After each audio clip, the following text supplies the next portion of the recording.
পৃথিবীতে অবস্থিত এমনও একটি দেশ রয়েছে যেখানে 12 মাসই সারা বছরে ঠান্ডা থাকে। অনেক সময় -25 ডিগ্রি সেলসিয়াস, ডিসেম্বর থেকে জানুয়ারিতে -13 ডিগ্রি সেলসিয়াসেও ঠান্ডা থাকে। বরফে ঘেরা থাকে চারদিক। হ্যাঁ, আমি রাশিয়ায় অবস্থানরত সাইবেরিয়ার কথা বলছি। আপনি চাইলে সাইবেরিয়াতে ধাতুর তৈরি চশমা ব্যবহার করতে পারবেন না, কারণ ধাতুর সাথে আপনার চামড়া লেগে উঠে যেতে পারে। এমনকি আপনি যদি আকাশের দিকে ঘুরিয়ে তীব্র গরম পানি ছুঁড়ে মারেন, নিমিষেই সেই পানি বরফে পরিণত হবে।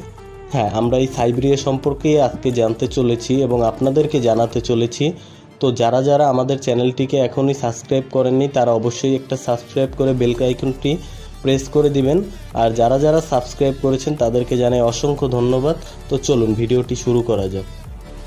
সাইবেরিয়া, যার উচ্চারণ সিবির, প্রায় সমগ্র উত্তর এশিয়া নিয়ে গঠিত একটি বিস্তীর্ণ ভৌগোলিক অঞ্চল। সপ্তদশ শতাব্দী থেকে সাইবেরিয়া রাশিয়ার অংশ হিসেবে অন্তর্ভুক্ত হয়। সাইবেরিয়ার পূর্বে উরাল পর্বতমালা, পশ্চিমে প্রশান্ত মহাসাগর, উত্তর মহাসাগর পর্যন্ত বিস্তীর্ণ একটি এলাকা। এর উত্তরে উত্তর মহাসাগর, দক্ষিণে কাজাকিস্তান, মঙ্গোলিয়া ও চীন সাম্রাজ্য। সাইবেরিয়ার ক্ষেত্রফল প্রায় 1,41,00,000 বর্গ কিলোমিটার। এটি রাশিয়ার 77% ধারণ করে, কিন্তু এই অঞ্চলের জনসংখ্যা 4 কোটি। দেশটির মোট জনসংখ্যা মাত্র 28%। প্রায় প্রতি বর্গ কিলোমিটার 7 থেকে 8 বর্গ মাইল অস্ট্রেলিয়ার সমান। প্রতি 3 জন মানুষের গড় জনসংখ্যায় ঘনত্ব এর সমতুল। সাইবেরিয়া পৃথিবীর সবচেয়ে কম জনসংখ্যক জনবহুল অঞ্চল তৈরি করে।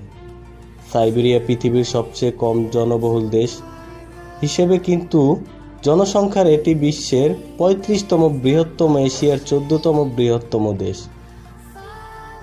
বিশ্বব্যাপী সাইবেরিয়ার সুপরিচিতি তার দীর্ঘ এবং কঠোর ঠান্ডার জন্য।